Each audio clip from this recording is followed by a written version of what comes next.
Welcome back to Know Your True Self. This is part 2 of 4 recordings. Please make yourself comfortable.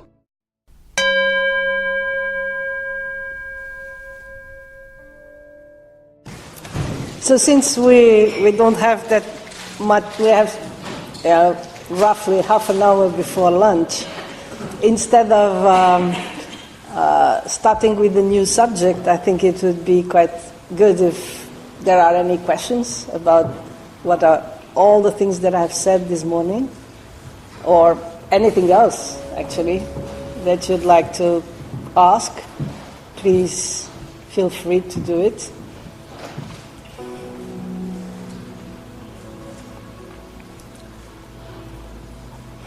While I drink my tea. You know, many people don't know this, but actually the habit of 5 o'clock tea in England was brought by a Portuguese queen. Yes. You know, because as your father pointed last night, Portuguese people had been to India and China and all of that, so they brought tea, and it became very fancy at the Portuguese court to drink tea at 5 o'clock in the afternoon, you know. And then there's this princess married with the English king. I don't know her name, but I can find out. It's something wonderful called Google. And she brought this habit as a very fancy thing, and then everybody became addicted. And then Portuguese people went to Brazil and Africa, and they brought coffee, and they've completely forgot about tea. But it remained here as a part of the British culture to drink tea. So actually, my relentless need for a cup of tea maybe is not British after all. It's Portuguese. So, does anyone have any question or something that you would like to say about, you know, this morning's subject? Or anything else? Yes? Let's talk about sort of distractions of social media and so on. Do you, how do you manage that? Do you sort of go through periods of closing that down completely, or literally just during your meditation period?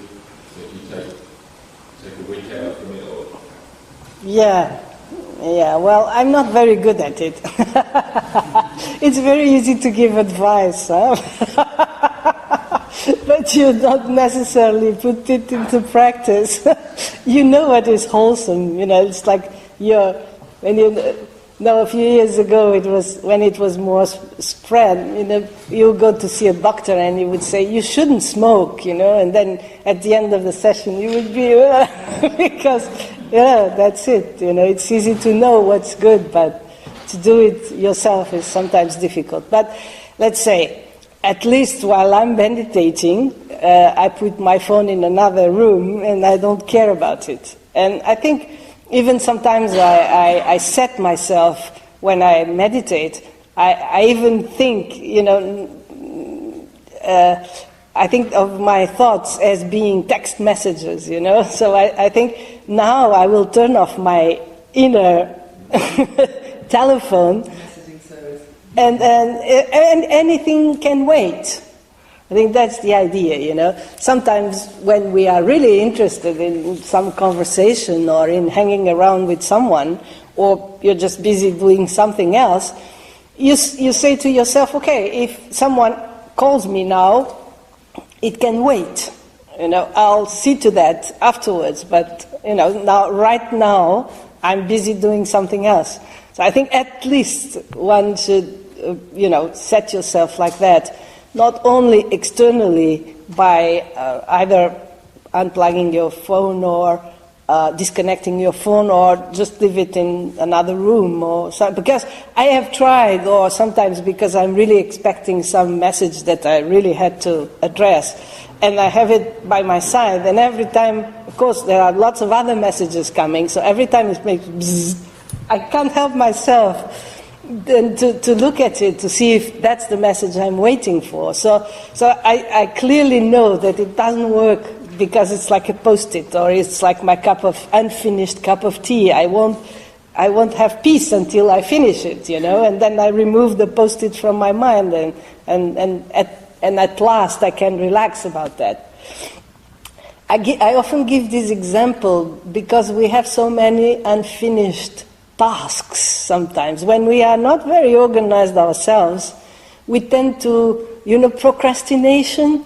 You have a phone call to give, and instead of giving it right away, you say, I'll give it at the end of the morning because then I will have finished this and this. And then by the end of the morning, you say, now it's too late. I'll give it in the beginning of the afternoon. And then you go like this, and it probably will, you'll put it for next day. But during all this time, we have that post-it in our mind. So it's strangely enough, maybe we are not sensitive enough to notice it, but it creates a small stress.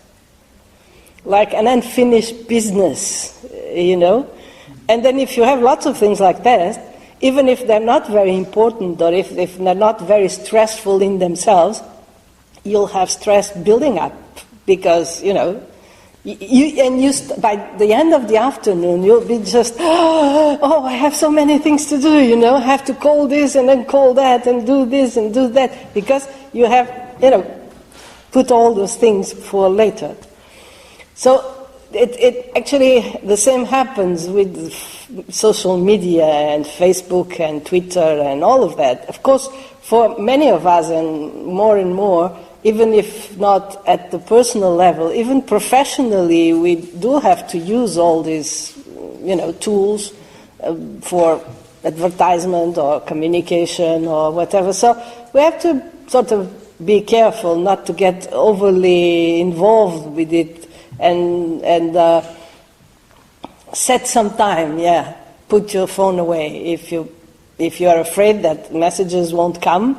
Just leave it on, but, leave it in another room where you can't even hear the bzzzt. Put it in silent. Even putting it in silent mode sometimes is not enough because the screen will lit up. And even in your eyes closed, you'll see a new clarity. You'll end up, looking. So it's not bad. It's just that our mind cannot relax if it's constantly being, pulled by all these things.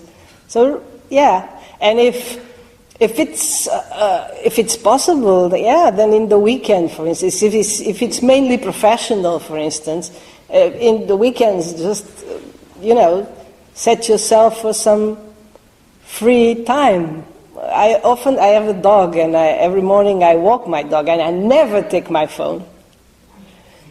If I take it, people might call, or I might receive emails, or I might receive texts. So I never take my phone, and I say to myself, okay, now it's time for a walk, and anything can wait. It's not that far. It's not that long ago that when we wanted to talk with someone, we would call at home. And if it wasn't there, you leave a message, isn't it? And then that person would answer back in the evening or next day. Or now we can't, we can't bear that. He has to answer. And if you call, like more than once to someone and the person doesn't answer back, he says, something must have happened because he's not answering, This is just a set of mind. We got used to this thing so quick. So most of the things can wait at least 1 hour. I go for a walk, and when I come back, I'll address all those things that have come meanwhile. So I never take my phone unless if, for instance, someone is not well, or I might be, might need my assistance or something like that, then I take it. But as a rule, generally I don't take it. And so we can have these little moments. Walking, for instance, is nice because I walk by the sea. I live by the sea, so in the morning it's nice to breathe fresh air and, not having to, walk and then put my feet on something that I shouldn't because I'm not watching where I'm walking, and of course in Portugal people are not yet very much into picking up the dog's poo. So when you're walking your dog and it goes to the grass, if you're not looking where you put your feet, you might end up with some, smelly thing sticking to your yeah. So things like this. Yeah, I think each one of us has to find his own way, but I find it really impossible to truly relax and meditate if your phone or your iPad is just sitting next to you and things keep coming up. There's already enough stuff popping up in our mind. We don't need another one, sitting there and lightning every time. Yes? When you're inquiring about thoughts, do you catch one of the thoughts that come into meditation as it drifts by and say, oh, I'll look at that one? Or do you take a thought in to the meditation? Oh, it doesn't matter, actually, whatever. You can, yeah, it can be a thought that just pops up and you just look at it, or you can create a thought yourself and just look at it. It really doesn't matter. It's the same. I was wondering what the difference is between meditation and reflection. Well, that's a good question, because it's quite a common possible misunderstanding, yeah. Because ordinarily, I don't know in English, but at least in Portuguese, and in French also, when someone says, oh, I'm going to meditate on that, it actually means I'm going to reflect, or I'm going to, ponder about something, which is mainly, not necessarily, but mainly a conceptual way, perhaps a little bit more relaxed of looking at something, but observing it from different angles or creating an idea about something. Whereas in the Buddhist sense, or in the sense of this specific technique, it's not a way of reflecting about anything. It's just a way of positioning your awareness, or directing your awareness, or even diverting your awareness from the thought process into an observing state. So when you are in our ordinary state, we are constantly following the chain of thoughts, one thing leading to the other, and and it goes on and on and on, and it goes. Of course, every time you are doing something, then for a short period you come back to whatever you are doing because you need to. But then again, when it's just a repetitive action that you know by heart, you go. So and involving in these thoughts in a way that you stick with them. Sort of your sense of identity or your sense of self is mingled with the thought process. Do you see what I mean? There is no... There's an I in it. Yeah. So what we try to do is divert our attention from there into something which grounds us. Like breathing, for instance, grounds us in the sense that it's something that is actually happening, not something that I am, projecting or creating, or something actually happening right now. And by looking at that, of course, thoughts will still be there and will still come, but they aren't your sort of sense of self, yes, your sense of self is now focused on something else. And so when the thought comes, you sense yourself as being different from the thought. You don't stick to it. You sense yourself as being the observer instead of being the thought. So this is the exercise. So you keep being pulled off from this because the habit of being involved in thoughts. So you get sort of sucked into them again and again and again, because that's how we are used to function. And so we have to pull ourselves out of it every time by bringing our attention back to breathing, let's say. There's different possibilities, but let's say to breathing. And so we keep, sort of oscillating, balancing between, thought mode and awareness mode. And by awareness, I mean this spacious way of being present, where there is more space in your mind than just the space of the thought. Is it clear? Yes. Okay. I think when you say that being an observer, it's sort of, there is a thought, and then there's more space around it. It's Exactly. not just a thought that consumes. Exactly. Yeah, exactly. And that's very important because, again, like the example I said this earlier about being in the lift or in the elevator or being in a very small space, actually thoughts, because they're conceptual and also because they often are trigger our anxieties or fears or desires or whatever,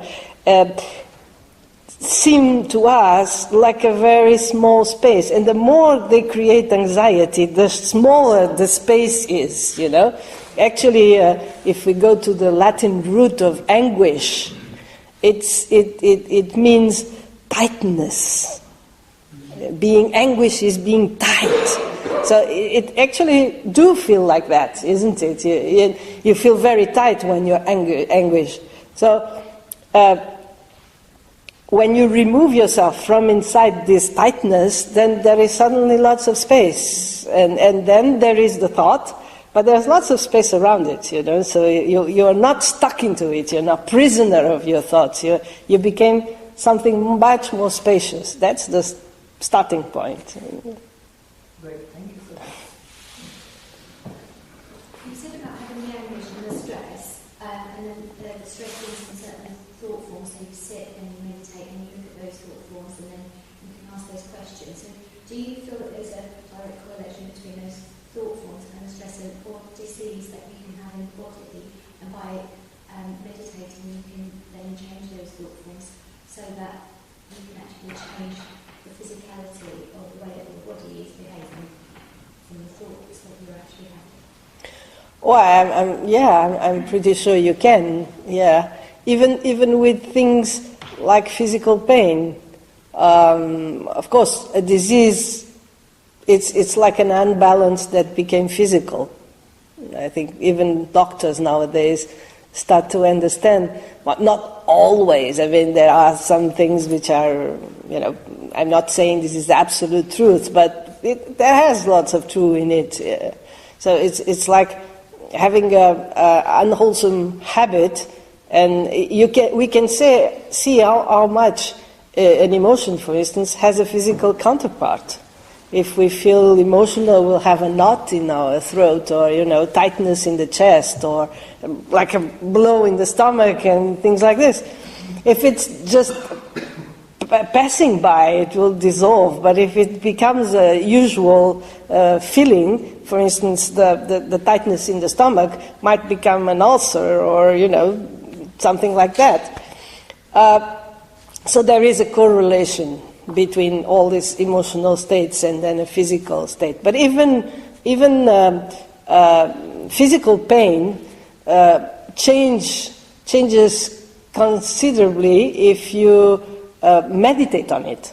It's quite strange because we normally try to, when we have punctual pain, our first reaction, besides taking a painkiller, but if it's not that bad, or if we don't have it with us, we will try to put our attention somewhere else and distract ourselves from the pain. But patients with chronic pain, for instance, or if it lasts for a longer period, will have to deal with this in a different way. There is a very interesting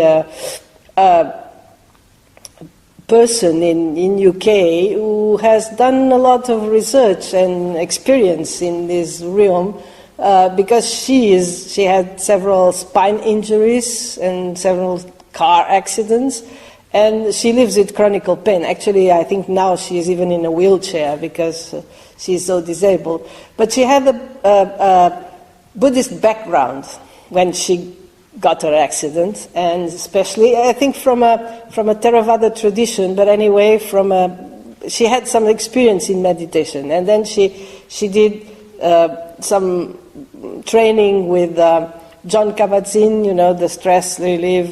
I don't know the thing, but yes, and then she applied that to pain, and she started. It's quite the process is quite exactly the opposite of we generally counterintuitive. Exactly, that's the word I was looking for. Counterintuitive. Because we generally tend to distract ourselves from it, and there the approach is totally different. It's just focus on it, but not focus in the ordinary way. Focus with space, not getting sucked into the sensation, but as with thoughts, remaining an observer. And if you observe pain closely, you will find that it's not a thing. When we say I have a headache, for instance, for us, once we said I have a headache, for us it's a concept. It's like I have a stone in my head, or something really solid. But then if we observe, we will find there's lots of sensations in that pain, and those sensations are not continuous. There's some moments where it hurts more, and then there's some moments where it hurts less, and then there's some moments is tightness, and some moments is sort of can be burning, or can be all sorts of sensations. And so the process is really is just totally counterintuitive. You start by observing and then realizing there's lots of different sensations, and actually pain is a flow of sensations, and then you start realizing that among all those sensations, and some are not even directly related to pain, but among all the sensations that you are having right now, there are some pleasant ones, and because if you focus on pain from this sort of conceptual perspective, you only feel the pain and nothing else. But if you open and you broaden your horizon, then it becomes more spacious, then you can realize that, pain is there. But pain is not one thing for a start. It's all sorts of sensations. But then there are also nice things, like, there's light coming through the window, or you can feel or touch the smoothness of your bed sheet, or whatever, or your cat is just purring next to you, and you can caress it, and things like this. And so it becomes a whole thing, and the fact that suddenly there is this huge space around that you can feel that it's not like pain is lasting for 3 hours. There's this instant, and then this instant, and then that one, and then the other, and then again. And so you only have to deal with each moment at a time. Totally changes people's lives. So it's not that they don't have pain, but actually they don't have. Pain is first of all, is not so excruciating. It tends to sort of dissolve a little bit because we don't conceptualize it in the same way. It's strange how mind works. That's why really knowing ourselves is so important, because there's no experience outside the mind. So, things can be good or bad, but for others, but they won't have any taste at all if they wouldn't have any taste at all if there wasn't mind. So knowing that mind is where everything happens. Actually, we tend to think that things happen around us as phenomena or anything, but those things, they don't count, do they? What is happening somewhere else, if I never hear about it, won't have any impact at all. If I turn on my television tonight and I hear that there was some bombing somewhere, it will impact me. When I hear that was there or that existed. But if I never hear about it, not even plugging television, how can it affect me? Because I don't, it's no experience at all for me. It might have affected other people. So outside the mind there is no experience. That's why knowing the mind, so knowing ourselves, is fundamental, because it touches everything. Yeah. So I'm not sure if I truly answered your question, but yeah. Yes, you can change. Yeah, I think so. So, if going back to from the beginning with the Western, Eastern, Yeah. who are you? And he's giving all of the situational things, it's 32 years here. Mm-hmm. So then, if when we meditate and we've calmed it all down, and then we start to investigate, and then we just see the thoughts come and go, and that the point is that we're not looking for an answer, but we're Looking. We're looking, and then what we see or observe with our own experiences, that the mind isn't fixed, so it's not solid. So is then that who we are? Yes, I understand your question. Well, yeah, that's the beginning of it. Yeah. It's actually not finding something solid or concrete. Becomes the beginning of the discovery. But then there is this getting used to that.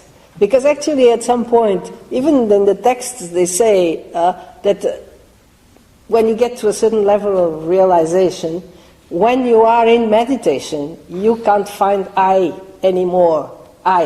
The sense of identity. But then when meditation ends and you go about in your daily life, if someone confronts you or says something nasty or something like that, immediately that I will be present. Even if in meditation you can't see it anymore, or you totally realize that it doesn't truly exist, because of the habit, it will still pop up when you're not in that mindset, or when you're not in this sort of protected laboratory that meditation can be. So the need to keep doing it is because we have to be able to take this into our experience in daily life. So we have to get used again and again to this, and again and again, and see it every time with more clarity, and every time with more understanding and realization and experience, in order for it to come into your experience in daily life. Yeah? That's why, for instance, retreats are meant for. It's to create a protected area, not necessarily physical only, a protected area in our minds, sort of bubble, environment, yeah, in which you're not constantly being, addressed to, so you can repeatedly do this exercise and try to keep it in between the sessions, because you are in such a protected environment, so you can maintain it much more easily than if you are just running around and taking the tube or anything. So yes, I mean, the experience of who you truly are comes by, observing all these things and stripping away all the ideas that you might have, even the ideas that you create by looking at that. So let's say you look at that and you say, oh yes, but my mind is clarity, or mind is clarity and mind is space. Okay, that's already two ideas, mind is clarity and mind is space. So of course these two ideas are a little bit closer to the reality that when you thought, I am so and so, and I was born, I am Tsering and I was born in Portugal, that I am totally deluded. Okay, but when I say mind is clarity and mind is space, there's still some construction, even though I have already let go of my idea of being this person born in that place or something like that. You see what I mean? So it is this getting acquainted to this until you're really able to bring that experience into daily life. It will probably start by small sort of glimpses. You can be in the tube and then suddenly sort of have the same experience or something very close from the experience you have while you are meditating. But then again, tube does like this and you drop your phone or something and then, again you feel like you are yourself and you're there and everybody's there and then it's like this, But it really actually takes a lot of weight out of the experience of being a human being. The more you experience this freshness, this openness, the less supposedly the less things hurt you, or you can see through a little bit. You will still feel stressed, for instance, but there is perhaps 1 second during which you'll see, oh, that's nothing actually. Then again, but you can. There is all this drama going on, and you're not 100% caught in it as you used to be before. So there is a part of you who says, oh yeah, here I go again in the whole drama stuff, I'm the drama queen or something like this. And then, then again you're caught in the drama. But this little second might make a big difference actually, because you won't believe it 100% anymore. He says, here I go in my soap opera. Oh, okay. And Cesare, you wanted to ask something, no? Someone raised the hand somewhere. Projection of others onto you. Sorry? Projection of others onto you. So, say someone's angry, Oh yeah. very aggressively in the past. How do you cope with that? How do you cope with the projection of others onto you, especially people within your own family that have got the same triggers? And it's happened to me, and I've been drawn in, and I've been so good before, and then all of a sudden I've been drawn in, and I can't stop then, and I'm in. And then after it's all finished and everyone's angry with each other, and I sit back and I think, why did I do that? Why did I let myself get drawn in? And I can see after that every now and again it catches me off guard, and I know. Well, that's part of the training, Yeah, I think we keep falling again and again, even though we know that we're falling, or we know that we're going to fall, or there is this there's this poem I like, from Portia something. Yeah.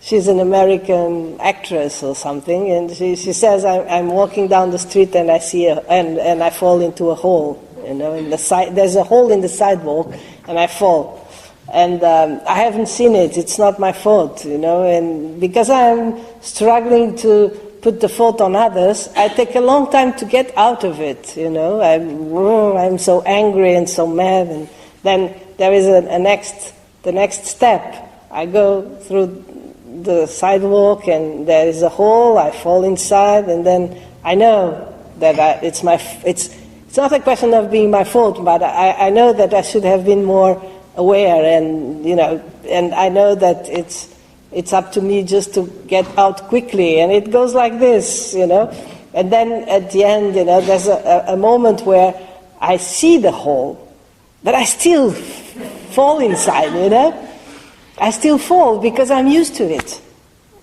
I can see it from afar, and I can see, oh, there is that hole, but, I keep walking. And then, boom! But then, there's the good part is that I know it's totally me, and I know that I could have avoided it. So I get out very quickly, and realize it. And then there's a part where I see the hole and I change the sidewalk and I cross the street to the other side, and that's when. But there is no other way. I mean, you have to fall again and again until you have this awareness and the experience of falling into it, and until you get this awareness of seeing the hole and knowing that you can choose not to fall. You see? You will, perhaps at one point, you will still feel like the habit of following that trend. But then there is a point, after having fallen in that same thing for many, many times, with a different sort of awareness, because we can also see, and we ourselves have been doing that for a long time, actually, without even realizing, and putting the blame on others only. We have done that thousands of times, especially in the family issues and things like this. Since we are little, we probably have been doing that. But then there is one day we start doing it, or start being aware of it and say, gosh, I've been doing this for such a long time, Then from that point on, everything is about to change. But it won't change instantly. It will change in time, And there is one moment where we realize that we do have the choice. We can do something different. We don't have to keep repeating the same things, Even if we feel a strong push to do it in the same way as we always have been doing it, and especially through the pressure of others, they really know how to push our buttons, And you have to expect, because we will talk about this later this afternoon, but, egos, in Buddhism we talk a lot about ego. Ego feeds on drama, right? So my ego feeds on drama, but everyone else's feeds on drama. So in the families, there's this ongoing, game of who is going to create the biggest drama sometimes. So if you don't react immediately, because you're starting to become more aware and you say, no, this time I'm not going to fall, you can be sure that it's not that the person means to do it or is wicked or anything, but he's totally controlled by his own ego and by his own habits, so he will keep pushing your buttons until you react. I'm sure that has happened to you. Yeah, there's I can foresee something coming up, i.e. Christmas, that I don't really want to do. And I've been emotionally blackmailed. Oh, yes. Into doing something that I really don't want to do, and if I don't do it, I'm still a bit like a big loud wolf. We are all of us, we have these sorts of things. If it's not with one person, it will be with another, because we are all human beings, and But then you have to, either you don't do it, and you accept to be blackmailed, and that's fine, okay, you accept that. Because at some point, not doing what we are used to do or what we are being blackmailed to do will feel awful, But that's just the first time. After it gets better, you know. But if you do, it will also feel awful. So you have to choose, you know, what is more liberating, or what leads to liberation. It probably won't feel liberating at the moment, but it will lead progressively to liberation. So you just have to put that on, you know. If not doing what you're being blackmailed for is more liberating, or probably eventually will lead to some sort of liberation, even if it feels awful, perhaps that's the way to go, you know? Because anyway, being blackmailed and doing what you don't want to do will also feel awful. So, you know, just have to choose which one is, you know, which one leads to more clarity. And then when you cannot avoid it, you really have to never lose your ground. How can I say this? You know, if you go to such a meeting, you know, and, you know, Thanksgiving, and I don't know, I know it's not tradition in England, but all these family gatherings are quite often hell for some families, you know. And so you have the choice. Either you say, okay, I don't go, and then, you know, first year perhaps they will react strongly, and then it will be easier than the second year, you know. Now you know I don't come to these things. Okay. And then, you know, slowly they will just not count on you, and yeah, that will be fine. Nobody's going to die. Nobody's going to die because of that, so it's okay. You know. Everybody survives, don't worry. But, or you say to yourself, okay, I'm going to use this as a test to my awareness. Okay? Then you feel like a warrior. Not in a tense mode, but, you know, there's some sort of, okay, I'm going to fight my battle now. Fight my battle of awareness. I won't let myself get, you know, sucked into this, and every time I start feeling the signs that something is like that, I suddenly will have to go to the loo, or, you know, something like that, in order to center myself and find a balance and say, okay, here they go again, but this time I won't let myself. So it's very difficult, because it means remaining observer, and so it's not reacting in a way, okay, stop that, or it's actually sort of non-action. It's an increased state of awareness and decreased state of reaction.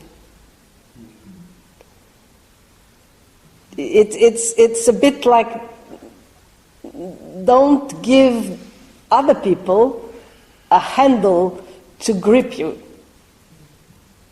I've actually put a get out clause in there, actually. I've agreed to this going, but I've said I need to leave for an hour and then come back. So that's quite good. Yeah, that's very good. Yeah. That's very good. There was some Indian tribe where the warriors would go to war naked. And they would put oil all over the body, so nobody could grasp them. You know what I mean? If you wear some outfit, there's always the possibility to someone to, you know, hold you. But if you're naked, it's much more difficult. If you're oily and wet, it's like a soap.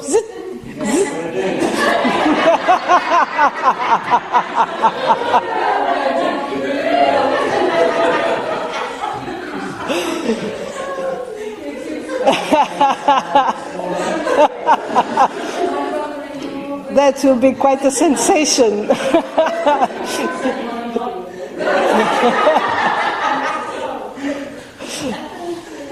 Okay, so I think it's time to go and have lunch, so we can continue later on.